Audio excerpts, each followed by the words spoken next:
Welcome back everyone on English zone. आज की second class में टारगेट टीजीसीटी से रिलेटेड हम यहाँ पे डिस्कशन करेंगे important MCQs related to English literature and grammar. तो सिलेबस जो हम कवर कर रहे हैं आपके इस सेशन में टारगेट टीजीटी में, उसमें हम स्टार्टिंग से लेकर के एंड तक का सिलेबस पूरा कवर करेंगे अपने इस सेशन में। तो सेकेंड पार्ट है इसका, फर्स्ट पार्ट ऑलरेडी अपलोडेड है, लिंक आपको एंड स्क्रीन पे मिल जाएगा। तो चलिए सबसे पहला क्वेश्चन हम यहाँ पे देखते हैं। अभी तक फर्स्ट पार्ट में हमने 30 क्वेश्चन डिस्कस कर लिया था, अब यहाँ से हम 31 क्वेश्चन से स्टार्ट करेंगे। Who is a movement poet? This is the question 31 of the second part of the target TGT exam. तो यहाँ पे हम पूछेंगे कि कौन सा क्वेश्चन जो आपका है ये हु इज मूवमेंट पोएट, इसमें से कौन सा आंसर करेक्ट है। Option A B C D में से जल्दी से आंसर करिए, मैं ऑप्शन नहीं पढ़ूंगी क्योंकि स्क्रीन पे आप सभी के लिए है। इसका आंसर जो होगा Philip Larkin. Okay, option A is the correct answer. Philip Larkin is the answer of the question number 31 which is on the screen. Moving on to the next question, Caesar and Cleopatra is a play by. ये play का name पूछा जा रहा है, seizure and Cleopatra.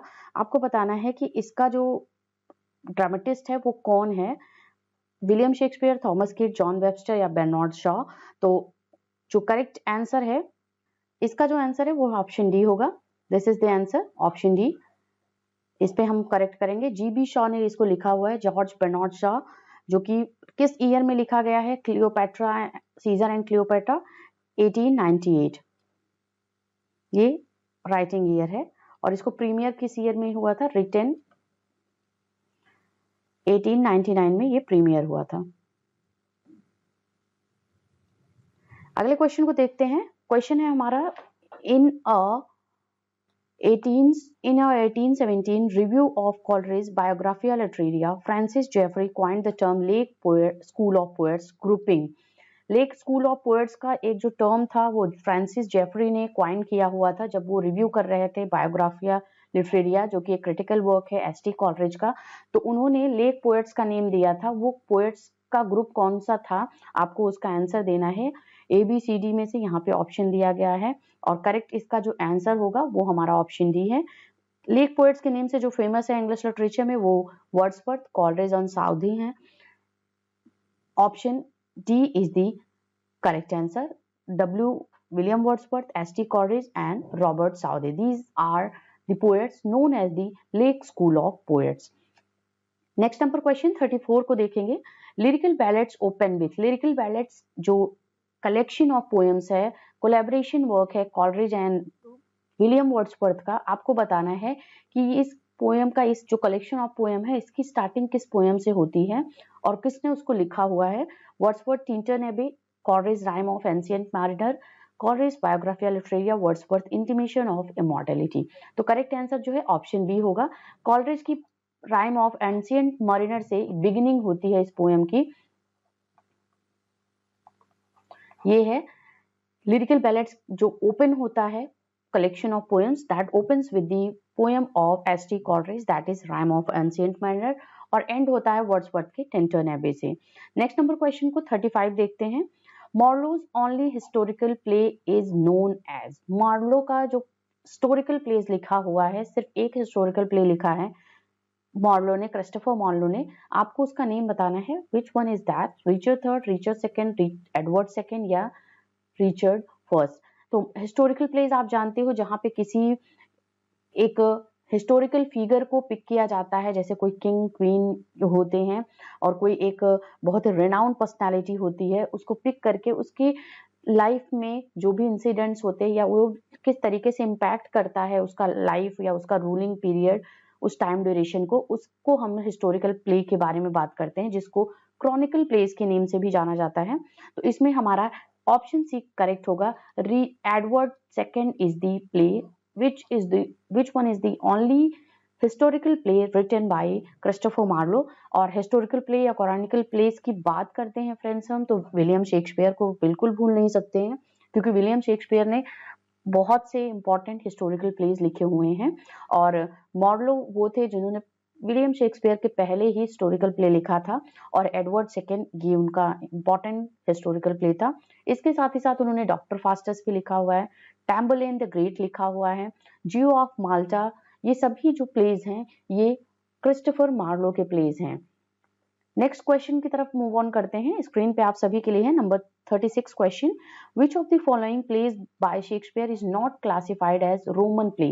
देखिए Shakespeare के अगर categorise करते हैं उनके प्लेस को तो वो हिस्टोरिकल प्लेस जिसमें आपका ट्रेजिडी भी होता है, ट्रेजिक प्लेस लिखे हैं, कॉमिक प्लेस लिखे हैं, प्रॉब्लम प्लेस भी कुछ लिखे हुए हैं, साथ ही साथ ट्रेजिक कॉमिक प्लेस लिखे हुए हैं, हिस्टोरिकल प्लेस लिखे हुए हैं, रोमन प्लेस लिखे हुए हैं। तो आपको इस क्वेश्चन में बताना है कि इन चारों ऑप्शन में से कौन सा वो प्ले है जो कि शेक्सपियर का रोमन प्ले काउंट नहीं होता है। बहुत ही इजी क्वेश्चन है, ऐसे आपके एग्जाम में क्वेश्चन बन सकता है ये, तो इसको इंपॉर्टेंट मेंशन कर दे रही हूं मैं। एंटोनी क्लियोपेट्रा, हैमलेट, कोरियोलैनस या जूलियस सीजर। तो ऑप्शन बी हमारा करेक्ट होगा क्योंकि हैमलेट जो प्ले है ये क्या है, ट्रेजेडी है, ट्रेजिक प्ले है। शेक्सपियर ने इसको ट्रेजिक प्ले लिखा हुआ है। और बाकी जूलियस सीजर, कोरियोलैनस या क्लियोपेट्रा की बात करते हैं, एंटोनी एंड क्लियोपेट्रा, ये सभी इनके रोमन प्लेज में काउंट होते हैं, रोमन प्लेज की कैटेगरी में आते हैं। 36 के बाद 37 क्वेश्चन को देखेंगे। The first folio, the first collected edition of Shakespeare's plays was edited by। Question है इंपॉर्टेंट, मोस्ट रिपीटेड क्वेश्चन है एग्जाम पॉइंट ऑफ व्यू से। और 37 क्वेश्चन में पूछा जा रहा है कि फर्स्ट फोलियो कलेक्शन जो कलेक्टेड एडिशन है शेक्सपियर के प्लेज का, ड्रामास का, तो वो किसके थ्रू एडिट किया गया था, किसने उसको एडिट किया था। आपको इसका आंसर बताना है। Heminges and Thomas Sackville, option B Heminges and Condell, Nicholas Udall, Thomas Norton, Nicholas Udall and Condell. तो यहाँ पे ऑप्शन हम बी को करेक्ट करेंगे, जिन्होंने भी बी आंसर को दिया है दैट इज करेक्ट, क्योंकि हेमिंग एंड कॉन्डेल जो थे इनके कलीग एक्टर्स थे और इन्होंने ही इसको, इनके प्लेस का जो कलेक्शन था जिसमें ट्रेजिक कॉमिक प्लेस इंक्लूडेड थे और हिस्टोरिकल प्लेस इंक्लूडेड थे, उसको कलेक्ट करके एक कलेक्शन बनाया था, collection of plays of Shakespeare, जो कि फर्स्ट फोलियो के नेम से पब्लिश हुआ है और 1623 में पब्लिश हुआ है ये। और पब्लिशर कौन था, वो था हेमिंग एंड कॉन्डेल। ठीक है, तो ऑप्शन बी को हम करेक्ट यहाँ पे करेंगे। Number 37 question. अगले क्वेश्चन के देखते हैं। 38 क्वेश्चन जो है, शेक्सपियर्स प्लेज लव, स्लेवर, lost is a good example of comedy of ideas, problem plays, comedy of manners या है रोमांटिक कॉमेडी। शेक्सपियर का ये प्ले लव, स्लेवर, लॉस्ट जो है वो किसका एग्जाम्पल है, किस कैटेगरी में अगर हम उसको आइडियलाइज करते हैं या एक तरीके से उसकी थीम को डिस्कस करते हैं तो वो किस पे बेस्ड ऑन है। ये कॉमिक प्ले है, बट कॉमिक की किस कैटेगरी में आता है। Option A is the correct answer, comic, comedy of ideas. Okay, option A is the correct answer of this question. Number 39 we have on the screen. Which of the following author has written the line? अब इस line को बताना है कि किस author ने इसको लिखा हुआ है। For fear of which hear this thou age unbed ere you were born was beauty summer dead। ये किसकी लाइन है, किस ऑथर के थ्रू लिखा गया है। आपको आंसर देना है गॉल्सवर्दी, वर्ड्सवर्थ, मिल्टन या शेक्सपियर। अनएक्सपेक्टेड या आपका रैंडम क्वेश्चन यहाँ पे है। तो इस क्वेश्चन की अगर हम बात करते हैं तो ये विलियम शेक्सपियर का है। ये लाइन जो है विलियम शेक्सपियर ने लिखी है, किस में लिखी है, सोनेट नंबर 104। ये यहां से इस लाइन को लिया गया है, सोनेट 104, क्योंकि 154 सोनेट शेक्सपियर ने लिखे हैं और इसमें जो दिया गया है इस लाइन में ये 104 सोनेट नंबर है जो कि शेक्सपियर ने इस लाइन को इस सोनेट में इंक्लूड करा हुआ है। ठीक है, नेक्स्ट क्वेश्चन 39 के बाद 40 क्वेश्चन को देखते हैं। Who called Shakespeare a John factotum jack of all trades. ये बहुत ही इंपॉर्टेंट लाइन है। देखिए ये क्वेश्चन लास्ट ईयर पूछा जा चुका है एग्जाम में। तो ये शेक्सपियर के लिए किसने बोला हुआ है, क्रिस्टोफर मार्लो या आपका है रॉबर्ट ग्रीन, सैमुअल जॉनसन या वर्ड्सवर्थ। तो ऑप्शन बी को करेक्ट करेंगे, जिन्होंने भी बी आंसर दिया है that is correct. Option B is the correct answer. Robert Greene जो कि यूनिवर्सिटी विट्स राइटर थे, बहुत ज़्यादा ये एक तरीके से आप कह लो कि क्रिटिसाइज करते थे शेक्सपियर, क्योंकि बिना किसी डिग्री के शेक्सपियर ने बहुत अच्छा एक तरीके से फेम उनको मिला था ड्रामा में, और ये ड्रामा भी लिखना इन्होंने स्टार्ट किया था। इसके साथ ही साथ ये सोनेट्स भी लिखा करते थे, और उसके साथ ही साथ ये एक अच्छे एक्टर भी थे। तो यहाँ पे रॉबर्ट ग्रीन ने अपने वर्क में जो लिखा नेम है ग्रोट्स वर्थ ऑफ विट, या ये ग्रोट्स ऑफ विट, ये वर्क है। इसमें इन्होंने लिखा हुआ है शेक्सपियर के बारे में, और ये पब्लिश कब हुआ था अगर इसकी बात करते हैं तो ये पब्लिश हुआ है 1592 में ये पब्लिश हुआ है। इसको आप नोट डाउन कर लीजिएगा। कभी कभी क्वेश्चन पूछ सकता है कि किस वर्क में रॉबर्ट ग्रीन ने क्रिटिसाइज किया हुआ है विलियम शेक्सपियर को जैक ऑफ ऑल ट्रेड्स के नेम से। तो यहाँ पे ग्रोट्स ऑफ विट या ग्रोट्स वर्थ ऑफ विट के नेम से जाना जाता है, वो ऑप्शन में रहेगा, वो आप उस पर टिक कर दीजिएगा। तो एक तरीके का ये शॉर्ट बुक था, पैम्पलेट था, जो कि रॉबर्ट ग्रीन ने लिखा हुआ है, और एक तरीके से क्रिटिसाइज करते हुए, एक आप कह लो कि बहुत ज्यादा जेलस फील करते थे शेक्सपियर की जो फेमस था, जो फेमसनेस थी या जो नेम था, फेम था उनका, उससे बहुत ज्यादा ये परेशान होकर के इन्होंने ये चीजें उनके अगेंस्ट लिखी हुई हैं इस अपने वर्क में, पैम्पलेट में, जो एक शॉर्ट बुक है ग्रोट्स ऑफ विट के नेम से पब्लिश हुआ है 1592 में। Next question number 41। और फ्रेंड्स मुझे जरूर आप बताइएगा सेशन आपको कैसा लग रहा है, और शेयर जरूर कर दीजिएगा इस सेशन को। नंबर क्वेश्चन 41 जो है, which poem of Iliad voices his religious beliefs. Religious belief के बारे में कौन सी पोएम है टीएस इलियट की, जो कि बात करती है उनके रिलीजियस बिलीफ से रिलेटेड।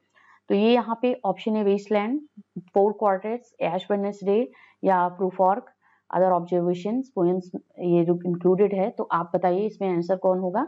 ऑप्शन सी को हम करेक्ट करेंगे, Ash Wednesday is the correct answer. TS Eliot ने इसको लिखा हुआ है, 1930 में ये पब्लिश हुआ है। ठीक है, ये पोएम है जिसपे इन्होंने इनका एक बात की है, इन्होंने अपने जो रिलीजियस बिलीफ है उसके बारे में इन्होंने इस वर्क में अपनी बात किया हुआ है। और इसके साथ ही साथ अगर इनके अदर वर्क्स की हम बात करते हैं तो वेस्टलैंड जो पब्लिश हुआ है, आप सभी इसको जानते हो, ये जो पब्लिश हुआ है 1922 में पब्लिश हुआ है। इसके साथ ही साथ love song of J Alfred Prufrock की बात करते हैं, वो 1915 में पब्लिश हुआ है। और यहाँ पे हमने ऐश वेडनेसडे की बात कर ली, और फोर क्वार्टर्स की बात करते हैं तो 1943। ओके, ये सभी मेंशन है, आप इसको नोट डाउन कर लीजिए।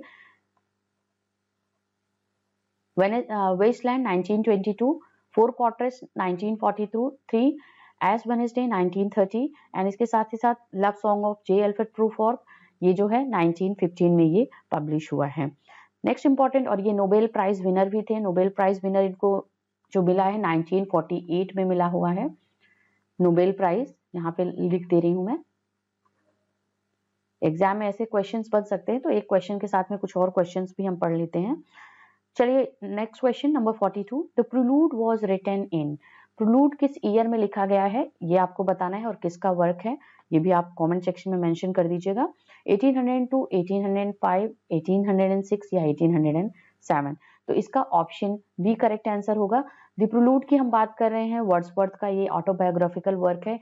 1805 में ये कंप्लीट हो गया था, बट पब्लिश कब हुआ है, 1850 में ये पब्लिश हुआ है after the death of William Wordsworth. तो ये बहुत ही इंपॉर्टेंट वर्क है वर्ड्सवर्थ का, और बहुत ही इजी क्वेश्चन है, बहुत रिपीटेड क्वेश्चन है, बहुत बारी आपने इसको पढ़ा हुआ है।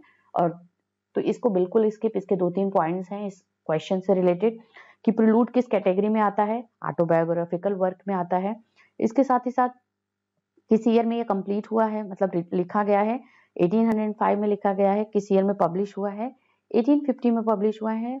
इनकी डेथ के बाद इनकी वाइफ ने पब्लिश किया था, ये जो मैरी वर्ड्सवर्थ थी उन्होंने पब्लिश करा है। तो ये कुछ इंपॉर्टेंट फैक्ट्स हैं इस क्वेश्चन के रिगार्डिंग।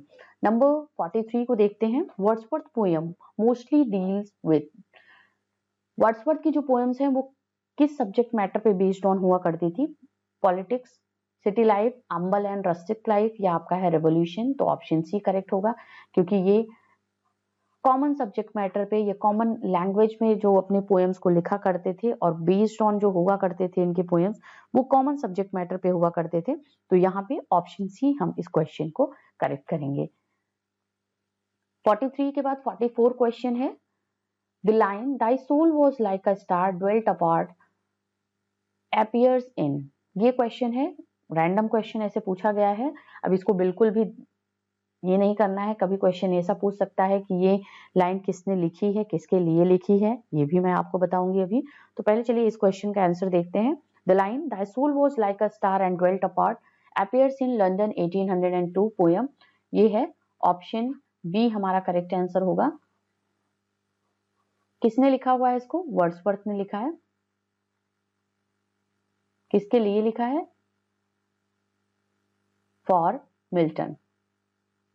बहुत ज्यादा एडमायर करते थे मिल्टन की राइटिंग स्टाइल को, उनकी ग्रैंड टेक्निक को, जो उनका पोयम लिखने का तरीका था, एपिक पोयम लिखने का तरीका था, उसको बहुत ज्यादा पसंद किया करते थे विलियम वर्ड्सवर्थ। और लंदन 1802 में उन्होंने ऐसी लाइन उनको डेडिकेट करते हुए, उनको एक अपलॉड करते हुए उनकी स्टाइल को लिखा हुआ है। Thy soul was like a star and dwelt apart.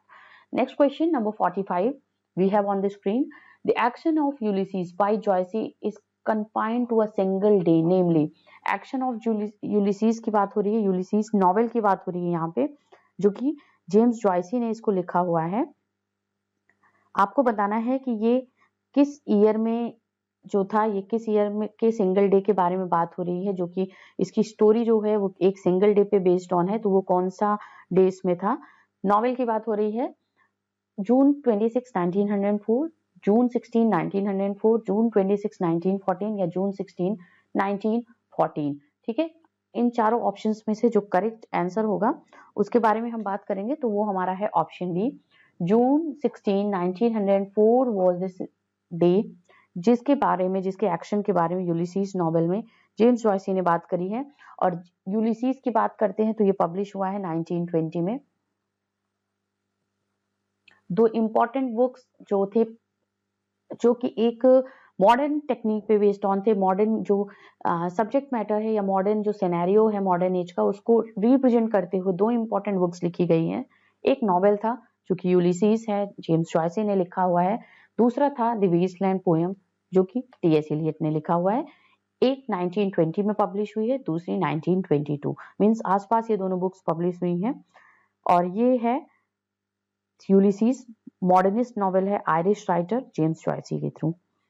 Next number question 46, Eliot dedicated the Wasteland to, Wasteland को एलियट ने डेडिकेट किया हुआ है। इजी क्वेश्चन है तो बिना डिले के आंसर करते हैं इसका।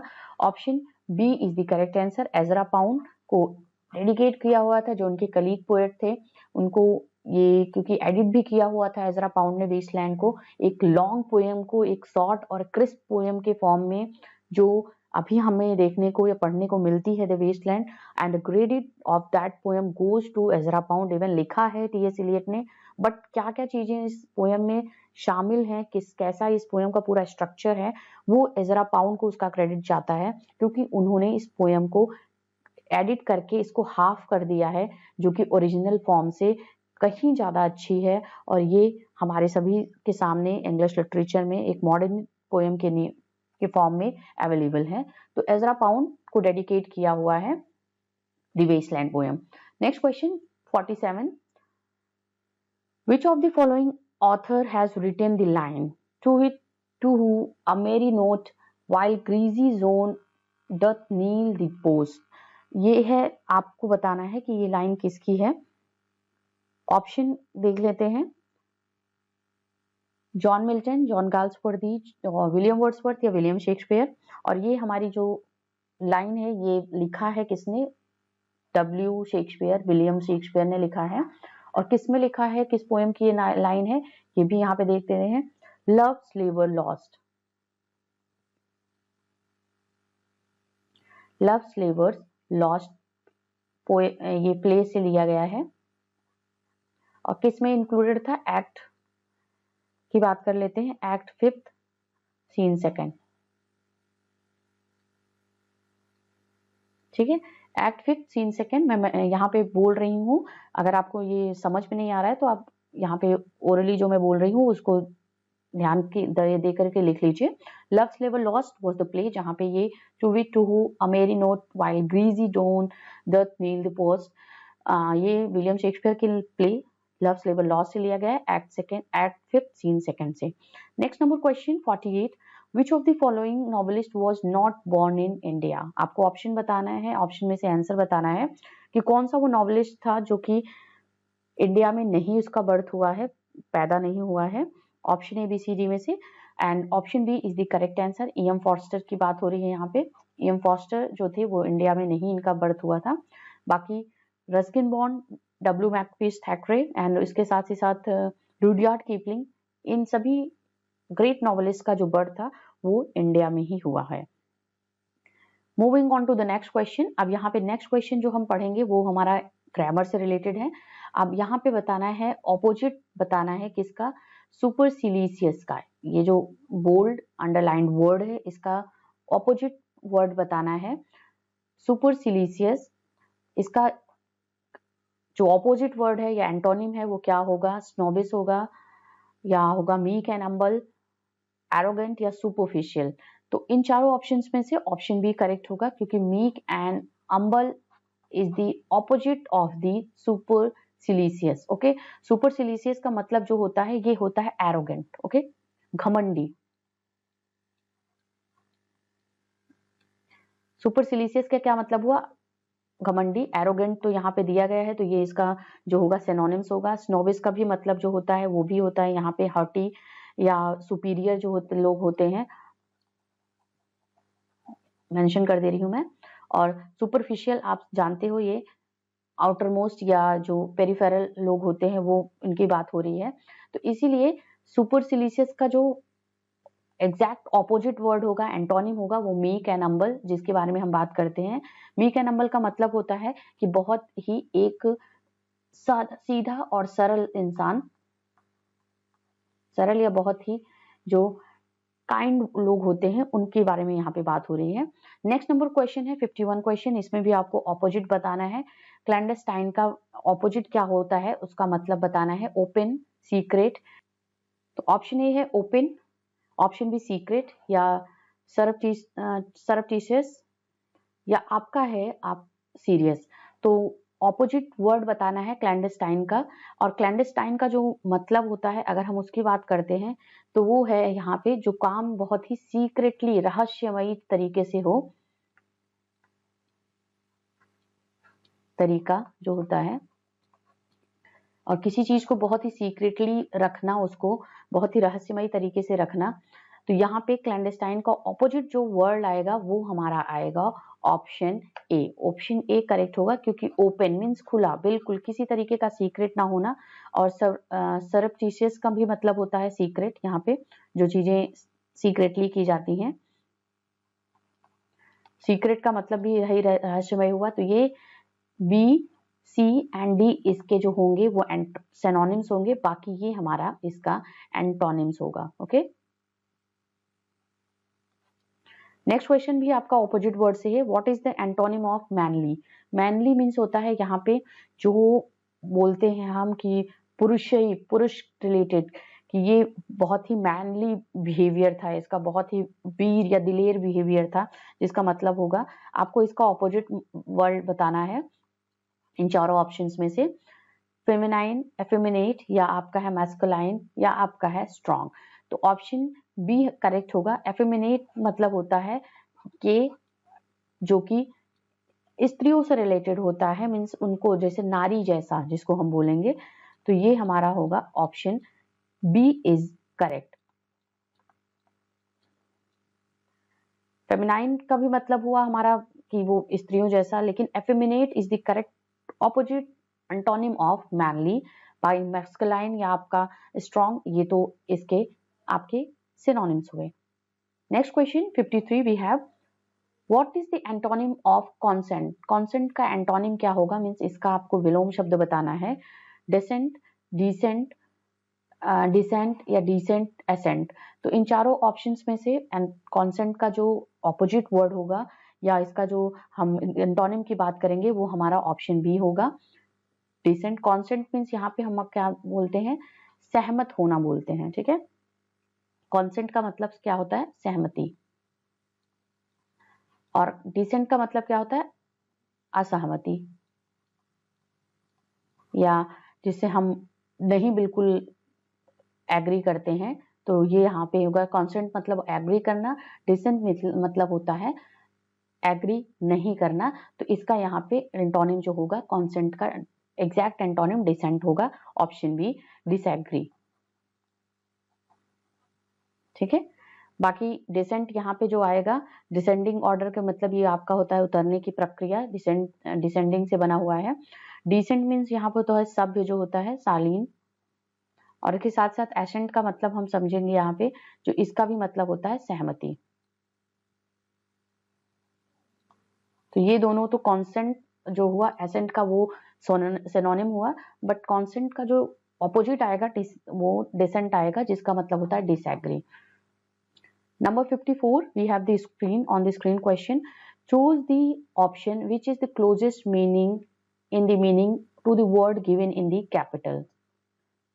चलिए इस क्वेश्चन में देखते हैं कि इसमें आपको बताना है closest meaning of the given word, जो कैपिटल लेटर में ये वर्ड दिया गया है इसका क्लोजेस्ट मीनिंग बताना है आपको इन चारों ऑप्शन में से। मीन्स कौन सा इसका, इस जो मीनिंग है मॉडरेट वर्ड दिया गया है, इसका कौन सा इन चारों ऑप्शंस में से सिनोनिम होगा, या कौन सा एग्जैक्ट इसके नियर वर्ड आएगा, उसके बारे में बताना है। नॉट एक्सट्रीम, कॉम्प्रोमाइजिंग, आइडियलिस्टिक या सुपरफिशियल। मॉडरेट का जो क्लोजेस्ट मीनिंग आएगा वो हमारा आएगा option A, not extreme. Means moderate यहाँ पे होता है जो आपका कि बहुत, जैसे हम बोलते हैं ना easy, moderate and difficult type question. Easy हुआ बिल्कुल सरल, मॉडरेट मीन्स होता है कि सरल से थोड़ा सा डिफिकल्ट, बट डिफिकल्ट से थोड़ा सा नीचे या थोड़ा सा इजी, उसको हम मॉडरेट बोलते हैं। तो ऑप्शन हमारा यहाँ पे जो आएगा ऑप्शन ए जो होगा, इसका एग्जैक्ट जो क्लोजेस्ट मीनिंग आएगा वो करके आएगा, that is not very tough, not very easy. Okay, तो ये हमारा होता है मॉडरेट का मतलब। बाकी कॉम्प्रोमाइजिंग का मतलब होता है जो कि डिफरेंट डिफरेंट थिंग्स जो होती हैं एक दूसरे से ब्लेंड करती हैं। आइडियलिस्टिक आप सभी जानते हो, जो स्ट्रॉन्ग बिलीफ रखता है किसी भी पॉइंट को लेकर के, किसी भी थियरी को लेकर के। सुपरफिशियल का भी मतलब होता है कि जो थोड़ा सा आर्टिफिशियलिटी से रिलेटेड होता है, वो हमारा सुपरफिशियल आता है। सुपरफिशियल मीन्स थोड़ा और अधिक बढ़ा चढ़ा के जो चीजें होती हैं उसका मतलब होता है। बट मॉडरेट में यहाँ पे जो आएगा not extreme would be the correct closest in meaning of the given word in capital. Next, and here we have the number 55 question. Impropriety का आपको closest meaning बताना है, ये जो capital word में दिया गया है। State of confusion and chaos, action that are legally unsustainable, unlawful activities या action that are morally wrong। तो 55 नंबर क्वेश्चन का जो हमारा आंसर होगा वो है option D. Option D is the correct answer. Impropriety का जो मतलब होगा that is action that are morally wrong, means जो इम्प्रॉपर वे में, ये हो गया मतलब इसका इम्प्रॉपर मतलब हुआ, उसी से इम्प्रॉपरिटी बना हुआ है। Action that are morally wrong, ये क्लोजेस्ट मीनिंग होगा, बिल्कुल जो नजदीक आएगा। मीन्स अनैतिक या अनुचित जो चीजें होती हैं उसको हम बोलते हैं, वो इम्प्रॉपरिटी बोलते हैं। नेक्स्ट नंबर 56, बिज़ारे का मतलब क्या होता है आपको बताना है। ऑप्शन इमेजिनरी, नॉन एग्जिस्टेंस या एक्सट्रीमली पैथेटिक या वेरी स्ट्रेंज एंड अनयूजुअल। बिज़ारे का जो मतलब होगा ऑप्शन डी करेक्ट होगा, वेरी स्ट्रेंज एंड अनयूजुअल। जैसे हम बोलते हैं ना, दिस वाज द बिज़ारे फीलिंग या बिज़ारे कमेंट फ्रॉम दैट साइड। तो यहाँ पे वेरी स्ट्रेंज एंड अनयूजुअल जो अनएक्सपेक्टेड चीजें होती हैं, that is option D correct answer होगा, बिज़ारे। नेक्स्ट नंबर क्वेश्चन को देखते हैं। Which of the following words is misspelled? आपको बताना है इन चारों ऑप्शन में से। इंग्लिश ग्रामर का क्वेश्चन है आप सभी के लिए, क्योंकि इंग्लिश ग्रामर भी आपके एग्जाम में है सिलेबस में। तो ये सभी वर्ड्स आपके antonyms, synonyms, correct word, which one is the misspelled word, ऐसा पूछते हैं आपके एग्जाम में। तो वो सभी को पिक करने की कोशिश की है मैंने सेशन में, और आगे भी आपको ऐसे ही सेशंस में मिलते रहेंगे। तो इस क्वेश्चन को देखते हैं। विच of the following word is misspelled? Convenience, H, याच या इंडिस्पेंसिबल, या आपका है कॉन्शियस, आपको इन चारों ऑप्शंस में से करेक्ट आंसर बताना है। इन चारों ऑप्शन का जो करेक्ट आंसर होगा वो क्या होगा। And here we have 57 question, which of the following word is misspelled. आपको मिसस्पेल्ड बताना है वर्ड कि इन चारों ऑप्शंस में से किस वर्ड की स्पेलिंग जो है वो गलत है, रॉन्गली लिखा गया है, आपको बताना है। देखिए पहला है कन्वीनियंस, याच, इंडिस्पेंसिबल, या आपका जो डी वर्ड है कॉन्सेंसियस। ओके, कॉन्सेंसियस ये वर्ड है नंबर डी। तो इसमें से जो मिसस्पेल्ड वर्ड है या जो गलत रॉन्ग वर्ड है वो है हमारा ऑप्शन डी। कॉन्सेंसियस की जो स्पेलिंग होती है वो हमारा होगा CONSCIENTIOUS, ये हमारा होगा कॉन्सेंसियस की स्पेलिंग। कॉन्सेंसियस की स्पेलिंग जो कि होता है putting effort in work, means किसी काम में अपनी प्रयास को लगाना, एफर्ट को लगाना, वो होता है प्रयास करना। ये यहाँ पे मैं लिख दे रही हूँ प्रयास करना। बाकी याच आप सभी जानते हो एक तरीके का बोट होता है, जो सेलिंग बोट होता है, जो सेल किया जाता है, जिसको खेया जाता है। इंडिस्पेंसिबल का मतलब होगा जो अनिवार्य होता है। कन्वीनियंस का आप सभी मतलब जानते हो, जो होता है कंफर्ट या इजीनेस से रिलेटेड होता है। ठीक है, इजीनेस। तो ये हमारा है चारों क्वेश्चन का जो ऑप्शंस है उनके मीनिंग है।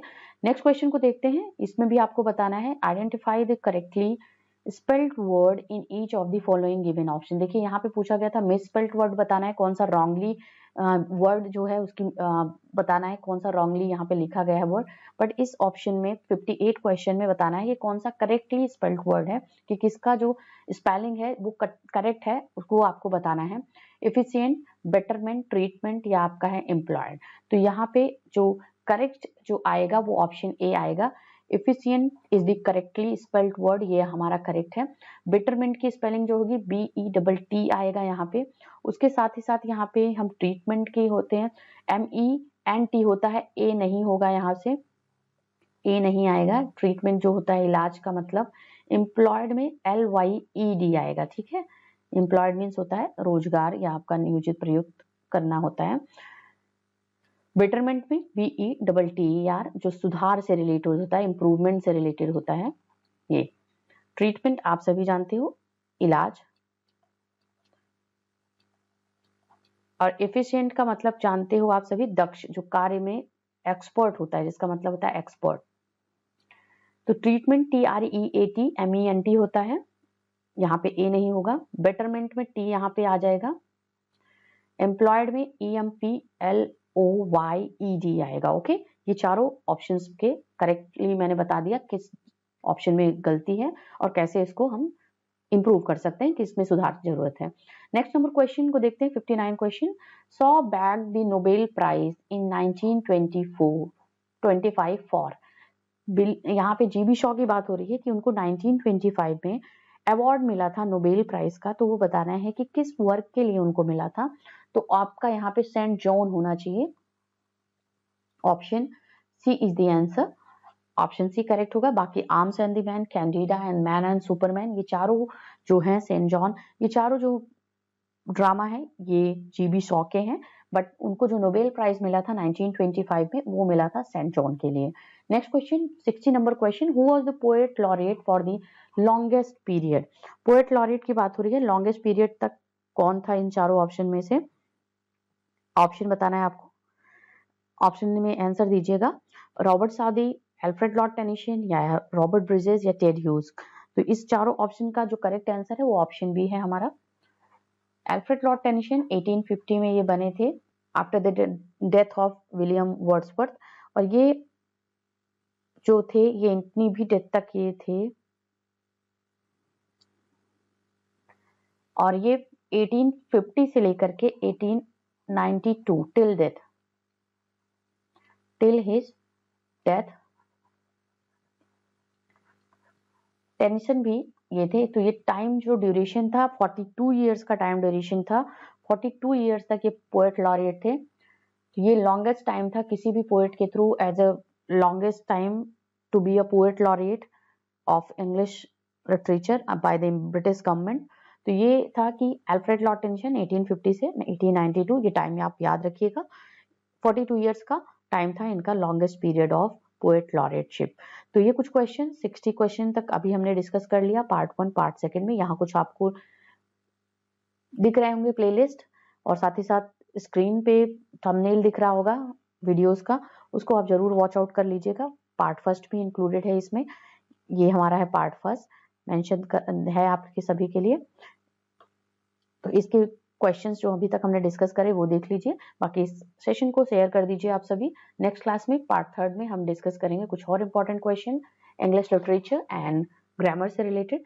Thank you very much everyone for being here with me on this channel English Zone.